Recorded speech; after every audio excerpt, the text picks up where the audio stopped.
This is the first episode that carried this particular trademark. Up until then, all the pictures were made by AP Films. Hi, I'm Gerry Anderson, and this is Captain Scarlet. These opening titles were designed to be tense, but I was told recently by Fanderson, the fan club, that when the show went to Japan, they stripped out this title and replaced it with a fast-cutting sequence using very exciting shots from other episodes. And then to make matters worse, they replaced the music with a jolly little song sung by Japanese children. Yuck. Indestructible. His name, Captain Scarlet. People say to me that Captain Scarlet is dark by comparison with my other shows. And I suppose this is true. You see, Captain Scarlet really is a war film. A war between Earthmen and the Mysterons. And it surely must be one of the most bizarre war stories ever told. And then we'll return to Earth. Okay, sir. Pre-production on the series ran from September to December 1966, and filming began January the 2nd, 1967. At the time Captain Scarlet was being prepared for shooting, there was a great deal of discussion about the possibility of life on Mars. I remember that people had observed lines on the planet's surface, and there was a theory that these were canals made by an alien race. But we really weren't sure whether there was life on Mars in any shape or form, and I didn't want to be caught out, so I decided that I would make the Martians invisible, and in that way I couldn't go wrong. I didn't want to make the Earthmen aggressive, although, of course, I'm afraid we are an aggressive people. And so the story was arranged so that the Mysterons were friendly aliens. They wanted to welcome the Earthmen, and when they trained their telescope onto the Spectrum craft, the people aboard thought they were going to be attacked and opened fire. And so a war was triggered really by an accident, if you will. Inside the alien complex, you'll notice that the buildings are all flared. And this was achieved by putting a sheet of glass in front of the camera and then putting Vaseline on the glass at the appropriate points, which caused the light to flare out and gave that effect. The voice of the Mysterons was played by a very fine actor, Donald Gray. Now, of course, he had a very deep voice anyway, but in order to make it deeper, you have to bear in mind that at that time, we didn't have all the sound recording aids that exist today, and so we had to record his voice and then play back the recording at a lower speed, which of course dropped the voice down to that very deep voice that we all now recognize. Donald only had one arm. He lost it in a tank battle in the last war. Donald also played the part of Colonel White, and that of course was his normal voice. I always felt sorry for Captain Black. After all, he was a nice bloke until the Mysterons got to him.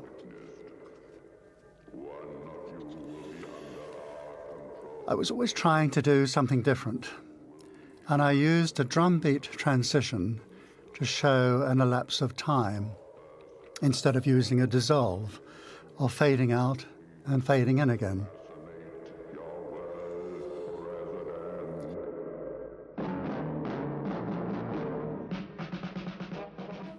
The idea of having what was in effect an aircraft carrier in the sky was to really get aircraft up into the fringe of space as quickly as possible. Cloudbase used to hover around 40 or 50,000 feet. And so taking off from Cloudbase and climbing onto the fringe of space obviously saved a couple of minutes. And that's how that idea came about. Captain Scarlet was set in the future. And in some ways, I suppose I was predicting the future. For example, having a squadron of women flying supersonic fighter jets was thought at the time to be crazy. But I stuck to my guns, and so the Angels were born. Today, it's not such a crazy idea. Women are now flying passenger jets, and the passengers seem to accept that. Mind you, by the time they find out a woman is flying the jet, it's too late to get off. After the rendezvous has been effected, return here to Cloudbase. Yes, sir. I haven't got a trace of the racist in me. And whenever possible, I've used blacks or ethnic characters. Lieutenant Green played an important role in the show, and I hope that this taught the kids that you're either good or bad, irrespective of being black, white, or any other colour. I've got a feeling they're with us all the time.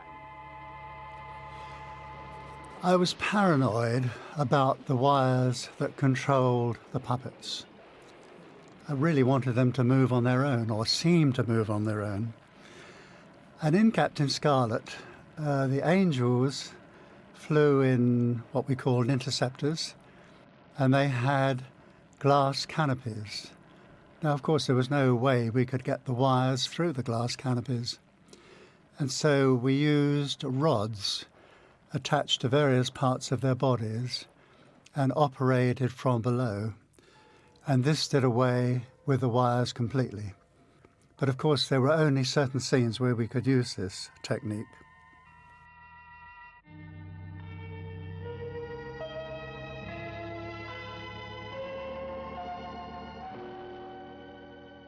The Spectrum Saloon was a good-looking vehicle at the time.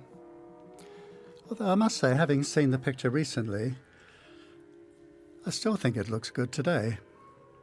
And I can say that, you see, because I didn't design it.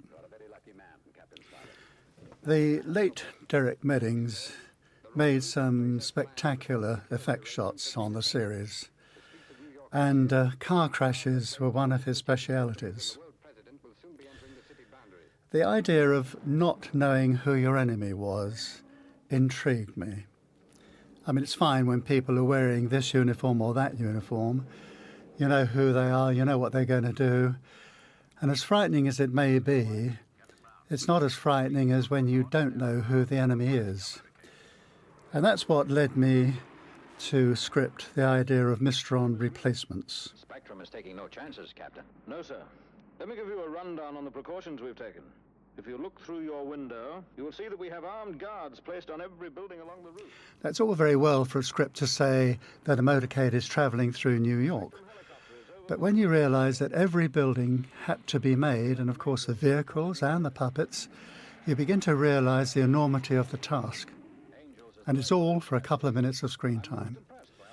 It's no wonder that in today's money, Captain Scarlet would cost over £500,000 per episode. We don't completely understand.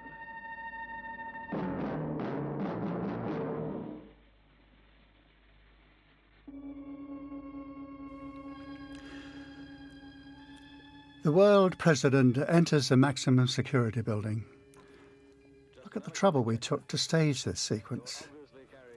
Imagine having to build a moving walkway for just one shot. Everything had to be as impressive as we could make it. After all, it was the first picture in the series. Cigarettes. Good man throwing them away. I wish everyone did.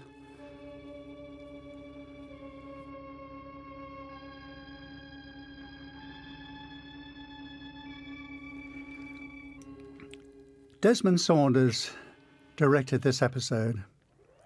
Des is a very caring and meticulous man, and this episode demonstrates that. Des went on to be the supervising director of the whole series, and quite right too.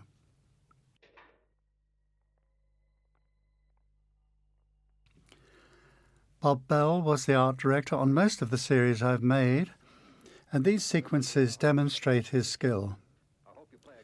It wasn't only a case of designing and building good-looking sets. They had to allow for the puppets to be operated from overhead. And very often, the sets had to be swung round so that the puppets were walking along the line of the overhead bridge. Otherwise, of course, the puppeteers literally couldn't reach out that far. The shows used a great many sets and settings, and so Bob's department had a tremendous job keeping up with the shooting. Captain Brown, are you all right?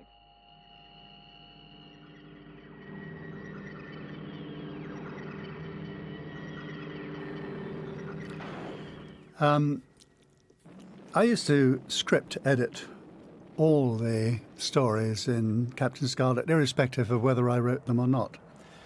And the way I used to work was, the first thing I would do is I would work very hard to find how I would infiltrate Spectrum if I were a Mysteron. And then, having finally succeeded how I would do it, I then used to think to myself, that's terrific. Now I've got to defeat the Mysterons, and this was not always easy. But I think it made for good storytelling. Let's take a look at what really happened. I don't understand, Captain. You'll see in a moment, sir.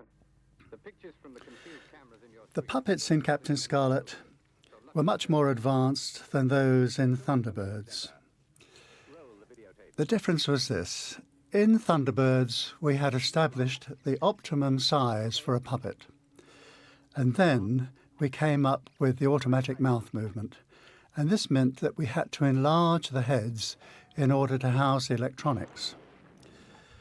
When we made Captain Scarlet, the components that we used for the automatic mouth movement had now become smaller. And because of this, we were able to bury them in the chest of the puppet. The mouth then was driven by a Bowden cable which went up through the neck and into the head. This meant that the heads of the puppets in Captain Scarlet could be correctly proportioned to the bodies. It meant that the puppets looked more realistic, more believable. And that pleased me no end. But I have to tell you, it didn't please the puppeteers because, as they said, the characters looked more realistic, and therefore they should behave more realistically. And they were much more difficult to animate. Anything could happen. Another difference with the Captain Scarlet puppets was the eyes. In Thunderbirds, we had human artificial eyes made. In other words, the sort of eyes that humans would use to replace an eye that they had lost. And these were very good because they looked wet and the iris was buried inside the eye, which gave it tremendous depth. But in Captain Scarlet, the heads were so small and the eyes were going to be so tiny that it was not possible to use this technique. And so I came up with the idea of photographing the eyes of crew members. We would then make colour prints, carefully cut round the iris, and then sink the iris into a plastic eye, so that once again the iris was within the eye looked wet, and the iris looked as if it was inside. And they proved to be very, very successful. Contact Destiny Angel immediately and tell her to escort Captain Scarlet back to the carrier. Yes, sir. It was very difficult to get a puppet of Captain Scarlet to act as though he'd been got at by the Mysterons. But I think Desmond Saunders, the director, somehow managed to convey this very, very well. When they got to the car view, Derek Meddings came into his own. Designing and building the model was one thing, but to get the model vehicle to climb it was another. As far as I remember, the structure of the car view, the spiral road that climbed up to the top, was revolved on a turntable and the vehicle was held in the same place.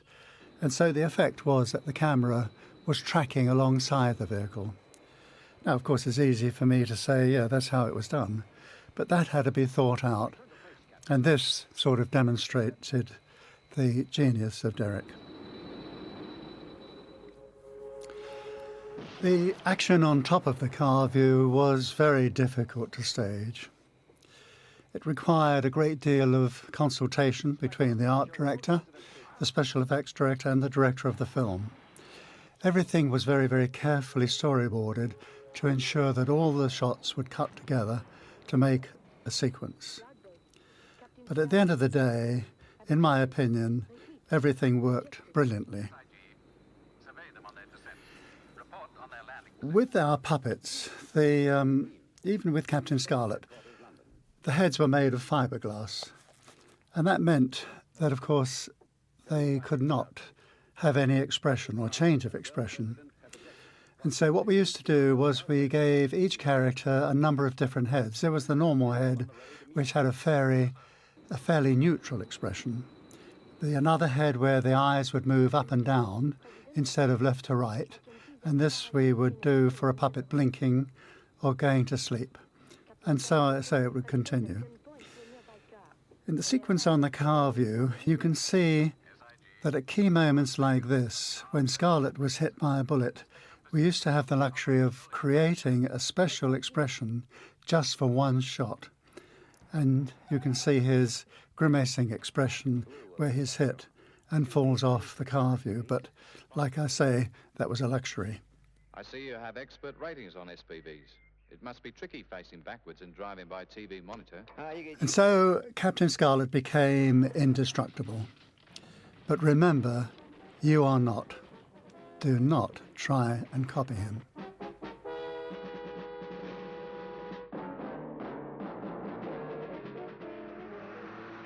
One of the gimmicks that worked really well was the drop-down microphones. As you know, the microphone was part of the peak cap, and when they wanted to transmit, it would drop down. Registration CR2X00 has just turned onto M21 in direction of London Garview. The interesting thing was, when I came up with this idea, some members of the crew said, how can a microphone possibly operate that size? I mean, at the time, microphones were like tennis balls. But I pressed ahead with the idea, and looking at the shows today, they look fairly believable. I mean, if anything, they're a bit too big. Modern microphones are probably a quarter of that size.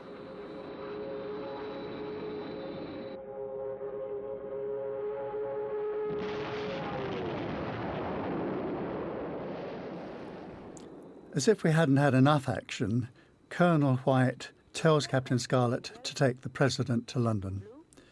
That seemed like a cue for a final nail-biting action sequence.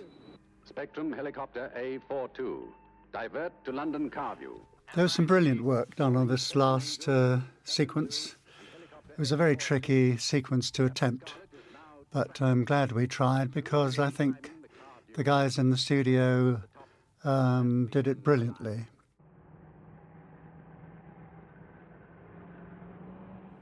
This scene of the car view, for example, is very believable.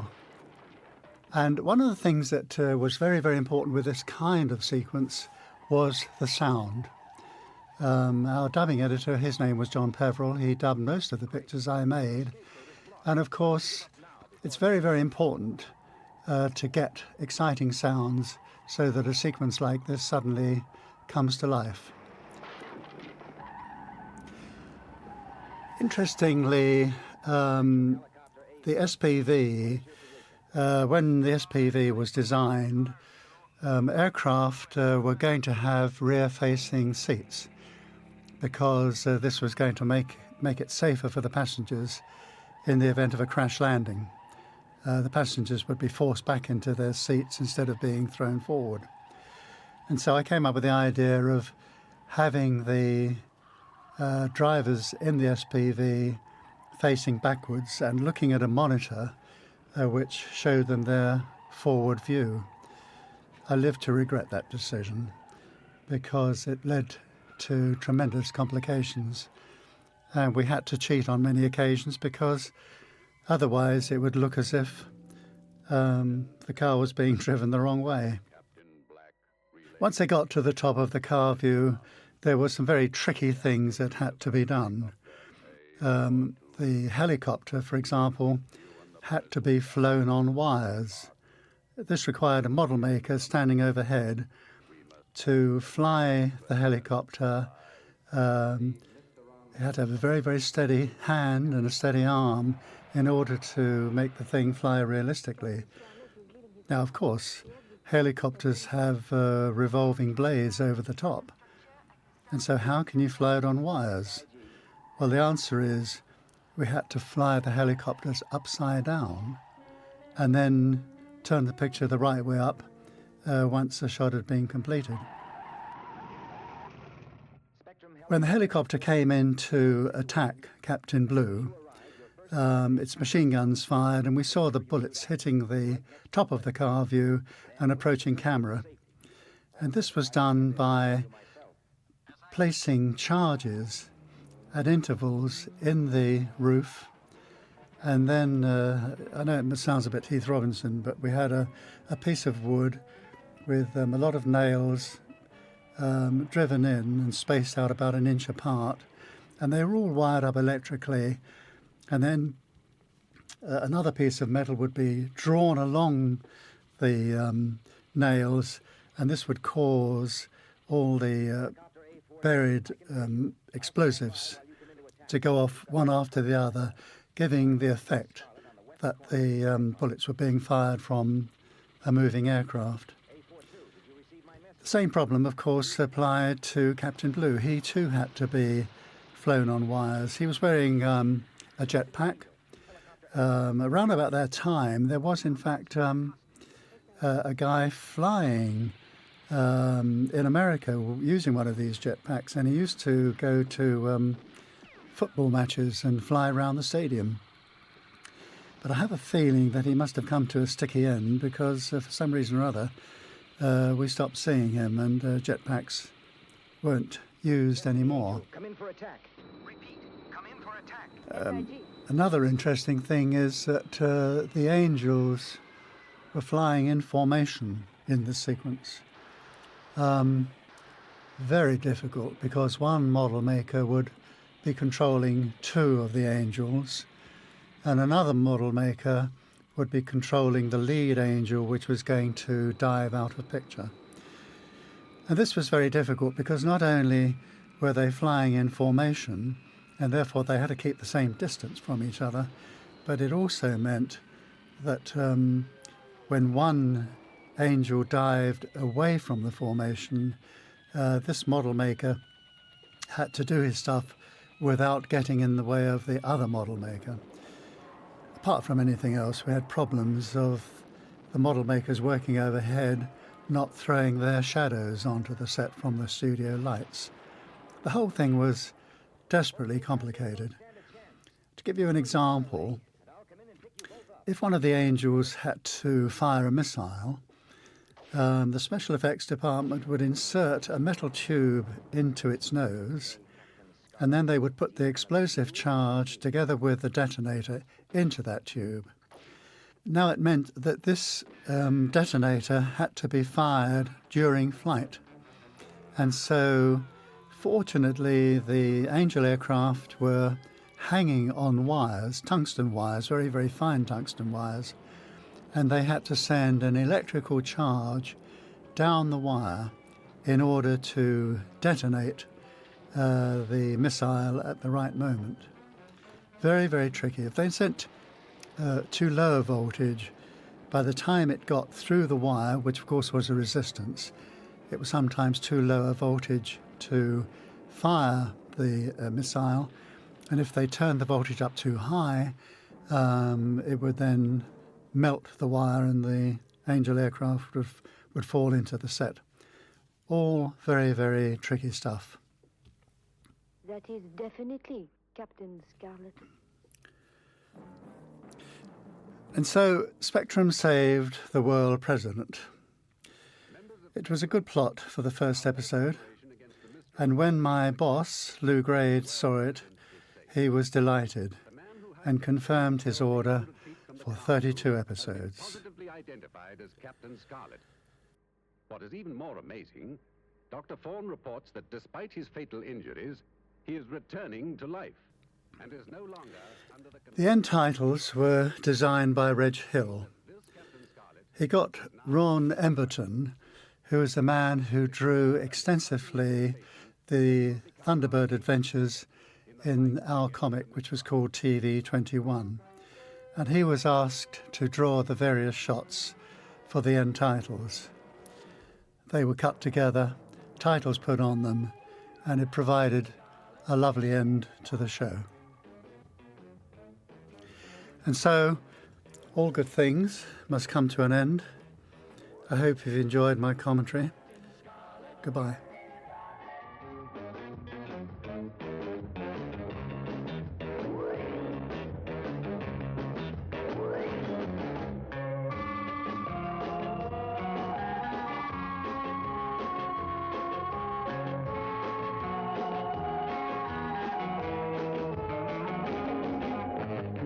Captain Scarlet.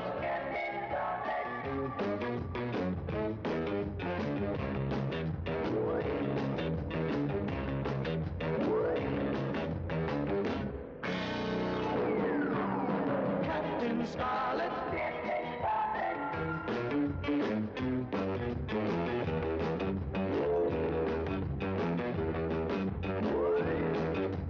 Captain Scarlet.